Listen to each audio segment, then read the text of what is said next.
Assalamualaikum warahmatullahi wabarakatuh. Apa kabar sobat-sobat semuanya? Semoga kita dalam keadaan sehat jasmani dan rohani, tidak kekurangan satu apapun. Oke, mari kita lanjutkan saja ceritanya. Bab 51 Momentum. Henry memiliki rencananya sendiri. Toko ini diberikan kepada Rani. Dengan karakternya dan ibunya yang sakit, akan sulit untuk menjalankannya dengan baik. Hati Rani sangat rumit, tetapi dia hanya tahu bahwa bersandar di pelukan Henry itu hangat, bahagia, dan penuh keamanan. Ketika kami sampai di depan pintu bar Panggang Api, semua pelayan di dalam sudah berbaris untuk menyambutnya. Mereka semua kaget saat melihat Henry yang memakai brand name, tampan dan mulia. Namun melihat kecantikan murni dan sosok langsing Rani, keduanya adalah pasangan serasi di surga, dan niat baik mereka langsung meningkat. "Rani, tolong beritahu semua orang beberapa patah kata." Henry melepaskan Rani, berdiri di samping, dan berkata sambil tersenyum. Rani merasa sedikit gugup ketika dia melihat lebih dari 20 pelayan dan koki berdiri di depannya. Namun, ketika Henry melepaskannya, dia menyentuh pinggangnya, atau lebih tepatnya mengetuknya, dan sebuah kekuatan muncul dari bawahnya. "Halo semuanya, nama saya Rani. Saya bos baru di sini. Saya harap Anda akan mendukung saya di masa depan." Dengan dukungan kekuatan itu, Rani sebenarnya berbicara dengan fasih dan mengejutkan para karyawan di toko. Bahkan Ibu Chen pun ragu, apakah ini masih putrinya? Setelah Rani selesai berbicara, semua orang lupa untuk bertepuk tangan. Baru setelah Henry memimpin dalam bertepuk tangan, semua orang bangun dan bertepuk tangan dengan antusias. Setelah dia selesai berbicara, saya juga akan mengucapkan beberapa patah kata. Saya saudara laki-lakinya. Nama saya Henry. Toko ini diberikan kepada saudara perempuan saya oleh Tuan Bai dari Bayu secara gratis, termasuk seluruh toko. Pada titik ini, Henry berhenti sejenak. Para karyawan yang hadir tertegun dan saling menatap, sedikit tidak percaya. Bar Panggang Api ini adalah yang terpanas dan paling menguntungkan di seluruh jalan, dan rumahnya adalah yang terbesar. Ini sebenarnya dibeli oleh Bayu dan diberikan kepada Rani secara gratis. Henry lah yang baru saja masuk dengan Rani di pelukannya. Tiba-tiba, keraguan muncul di benak setiap orang, dan segala macam spekulasi muncul ke permukaan. Henry merasa puas saat melihat reaksi mereka. "Malam ini untuk merayakan pelantikan bos baru, kami akan memberikan bonus 300.000 kepada setiap orang. Saya harap semua orang akan bekerja keras di masa depan." Bagaimanapun, dua idiot Bayu dan Wawan Dermawan baru saja memberikan kontribusi, dan itu baru saja digunakan untuk memenangkan hati orang. Para karyawan sangat gembira setelah mendengar hal tersebut dan langsung bertepuk tangan. Rani memandang Henry dengan lebih bingung. Dia seumuran dengan dirinya dan tenang serta berpengalaman dalam melakukan sesuatu. Bagaimana jika Rani tersipu ketika dia memikirkannya? "Oke, saya akan masuk dan bersulang untuk para tamu di dalam." Setelah Henry selesai berbicara, dia memeluk Rani lagi dan masuk ke dalam toko. Memasuki toko, ada luas 500 meter persegi di dalamnya, dan dekorasinya mewah dan elegan, lebih tinggi dari banyak bar. Pasti kali ini Bayu mungkin menghabiskan banyak uang, dan Henry sangat senang. Ini adalah pertama kalinya Rani memasuki bar barbecue, dan dia sangat terkejut hingga dia bahkan tidak bisa menutup mulutnya. Kursi-kursinya penuh sesak di dalam dan banyak orang mengantri di luar. Itu sangat berisik. Henry tersenyum tipis dan berkata langsung, "Semuanya, diam." 4 kata itu seperti genderang di malam hari dan lonceng di pagi hari, yang membuat telinga semua orang bergemuruh. Henry mengangkat sudut mulutnya dan berkata, "Biarkan semua orang diam karena ada kabar baik yang akan diumumkan." Mendengar bahwa itu adalah kabar baik, beberapa pelanggan yang akan marah menahan diri. Semua orang menjadi tertarik dan melihat dengan penuh harap. Melihat minat semua orang yang meningkat, Henry melanjutkan, "Hari ini saudara perempuan saya, Nona Rani, menjadi pemilik baru toko ini. Untuk merayakannya, semua tamu tidak dipungut biaya malam ini, dan makanan semua orang akan dibayar oleh Bayu. Ketika Tuan Bai pergi, dia memberikan toko ini kepada saudara perempuan saya."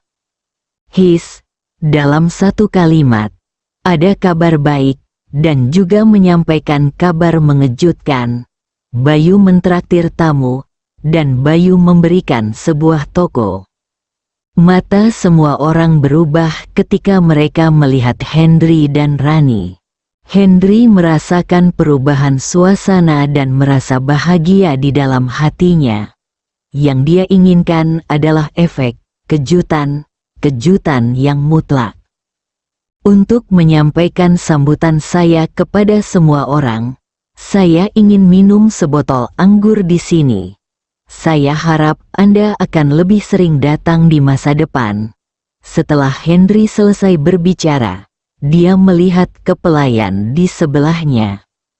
Pelayan dengan cepat mengambil sebotol bir, membukanya dan menyerahkannya kepada Henry. Henry tersenyum tipis, mengambilnya, dan menuangkannya langsung ke mulutnya, tetapi tidak ada setetes anggur pun yang keluar. "Ahem, maafkan aku. Pelayan membawakanku sebotol anggur yang berisi es," kata Henry dengan tatapan licik di matanya. Pelayannya sedikit bingung. Bir yang baru saja diambilnya pasti bir bersuhu ruangan. Saat dia membukanya, masih mengepul. Dia mengambilnya dan melihat bahwa itu memang berisi es, dan sepertinya sudah lama dibekukan pada suhu rendah, mengubahnya menjadi bongkahan es. Pelanggan di toko lebih memperhatikan wajah dan gerakan Henry dan tidak memperhatikan detail anggurnya, jadi mereka semua menganggapnya sebagai anggur asli. "Cantik, tolong bukakan botol lagi untukku." Henry memandang pelayan itu dan berkata sambil tersenyum. Pelayan itu tersipu dan segera mengeluarkan sebotol bir dan membukanya lagi. Kali ini dia dapat melihat dengan jelas bahwa sama sekali tidak ada es, termasuk para pelanggan di dekatnya. Henry mengangkatnya lagi, dan hasilnya sama seperti terakhir kali, es lagi. "Ahem, si cantik kecil ini sangat beruntung. Botol yang dia dapat dibekukan. Jika dia pergi membeli tiket lotre hari ini, dia mungkin memenangkan jackpot." Henry mengocok bir beku dan bercanda. Kali ini tidak hanya pelayannya yang tercengang, tetapi Rani dan pelanggan di sekitarnya juga tercengang. Banyak orang memandang Henry dengan kagum, dan beberapa bahkan mulai memiliki pemikiran yang tidak pantas ketika mereka melihat sikap tenang yang dimiliki orang-orang Rani. Tuan Bai memberinya sebuah rumah, dan saudara ini benar-benar dapat membuat air membeku seketika. Dengan latar belakang yang begitu kuat, tidak ada orang yang tidak takut mati yang berani memprovokasi dia. Pelayan itu sangat sedih hingga dia hampir menangis. Ini sangat aneh. Rasanya seperti Henry sedang mempermainkannya. Cantik, jika kamu membuka yang lain, aku yakin itu hanya akan terjadi. Setelah Henry selesai berbicara, dia mengulurkan tangannya. Pelayannya bingung tapi tetap membukanya. Tapi setelah mengendarainya, saya memeriksanya secara spesifik. Henry mengambilnya, tersenyum, dan meminumnya langsung. 2 kali sudah cukup untuk mengejutkan banyak orang. Tidak perlu memberitahu semua orang. Terkadang tebakan yang kabur lebih bermakna. Dengan sebotol anggur, semua orang di ruangan itu menjadi diam dan diam. Mereka tahu bahwa ini adalah orang yang hebat, orang yang tidak dapat diganggu, dan ini adalah tempat di mana tidak ada masalah yang dapat ditimbulkan. Bab 52 Wanita. Ketika seseorang selesai makan dan pergi, dia tidak membayar tagihannya, melainkan memberikan uang. Alasannya adalah untuk mengucapkan selamat atas keberhasilan pembukaan toko tersebut. Melihat pelanggan yang bijaksana, Henry tersenyum dan meminta Rani memberinya kartu diskon.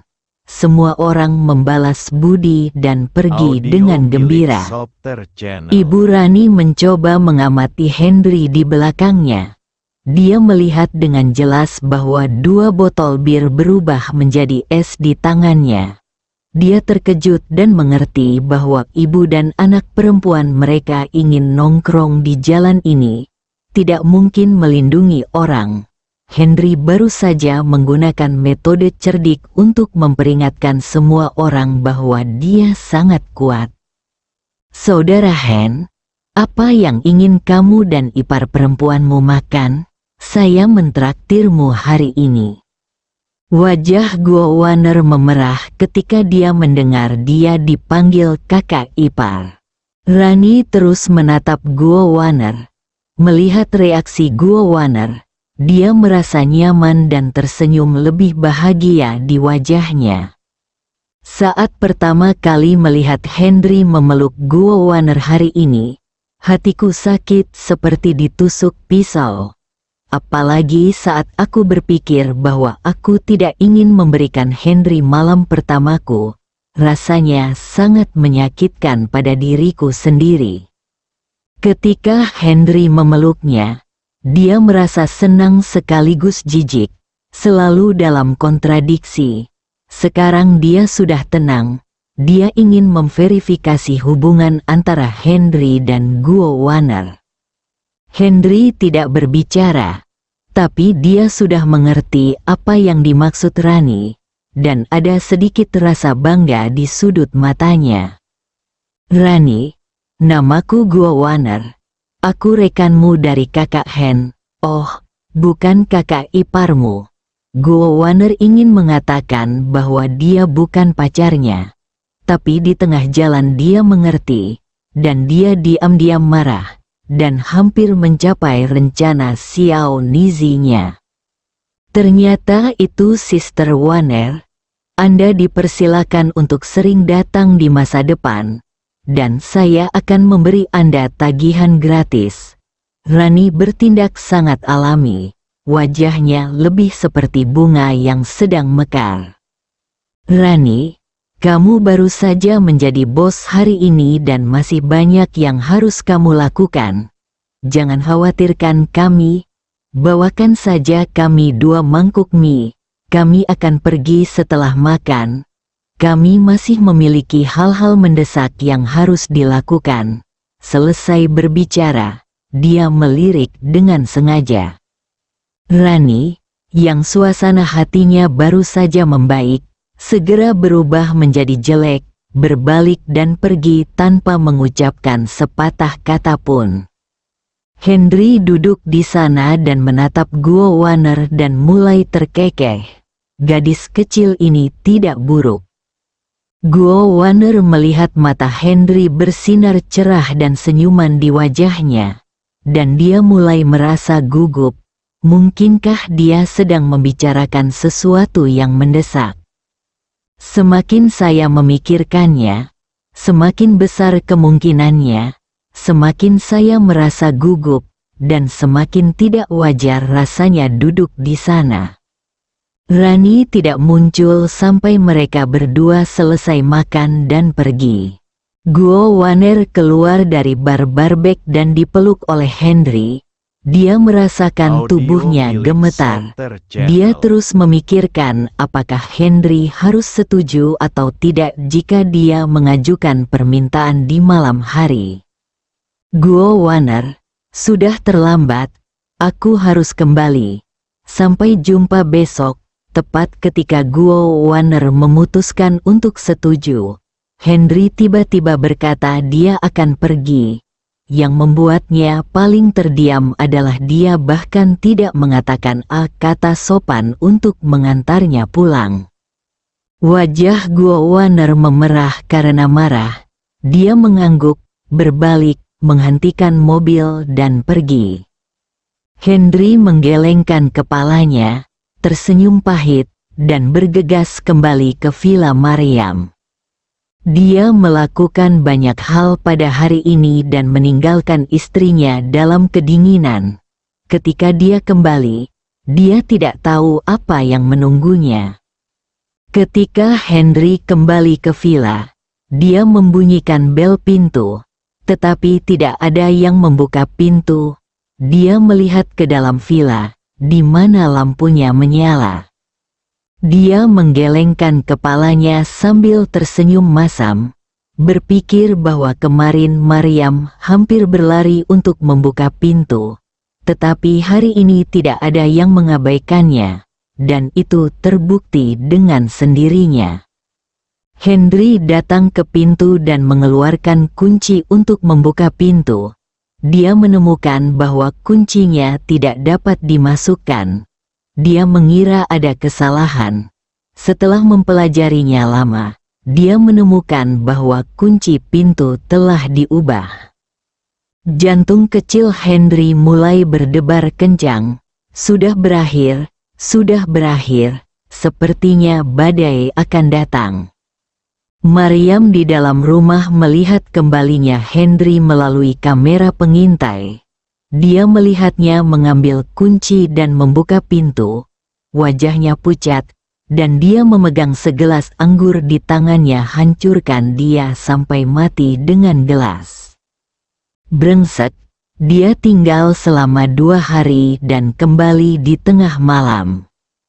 Henry membenarkan bahwa kunci pintu telah diganti dan ada kesulitan untuk memasuki rumah.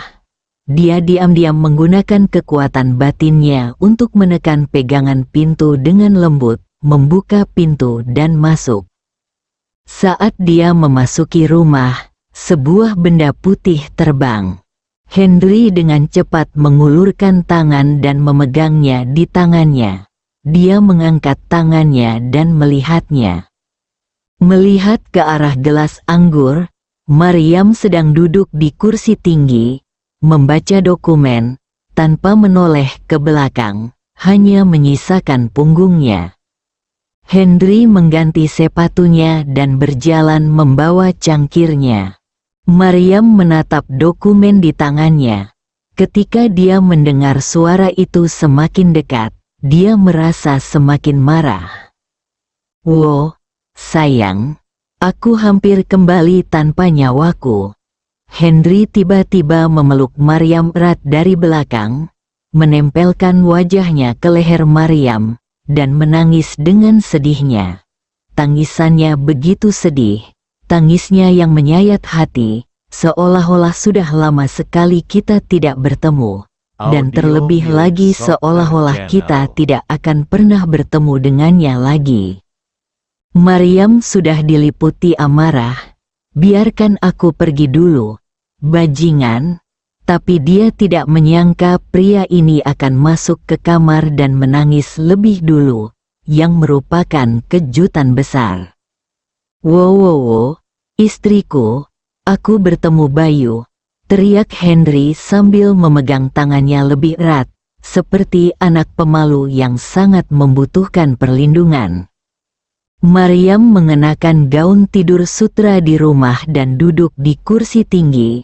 Gaun tidur itu secara alami bergerak ke atas dan kakinya yang panjang menggantung secara alami, membentuk pemandangan indah yang terlihat sangat menawan dan menyentuh di bawah cahaya. Awalnya, gaun tidurnya tipis, tetapi ketika Henry menggendongnya, seluruh tubuhnya terasa lemas.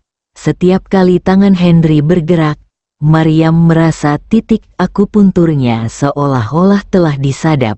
Seluruh tubuhnya menegang, dan dia membeku di tempatnya.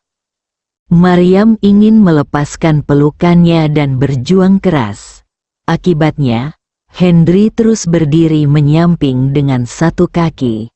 Pusat gravitasinya tidak stabil dan dia terjatuh ke belakang baju tidur, dan menarik baju tidur langsung dari bawah ke atas, melepasnya dari kepala Maryam, dan jatuh bersama Maryam. Tidak apa-apa jika dia terjatuh, dengan Henry bertindak sebagai bantalan di bawahnya. Kuncinya adalah Henry jatuh terlebih dahulu, berbaring di tanah, dan melihat ke atas. Tidak masalah. Dia tidak bisa memalingkan muka lagi. Dia tetap di tempat dan hampir meneteskan air liur adalah. Maryam secara naluriah berseru, menyadari bahwa dia terbuka. Dia mencoba mengambil pakaiannya, tetapi akhirnya menjatuhkan dirinya dengan tangan terbuka. Ah, Maryam merasa tubuhnya hancur, tapi dia tidak jatuh. Dia ditopang oleh sepasang tangan, tapi dia tidak jatuh. Tubuhnya menjadi semakin lemah, yang membuatnya ingin membunuh Henry. Bersambung.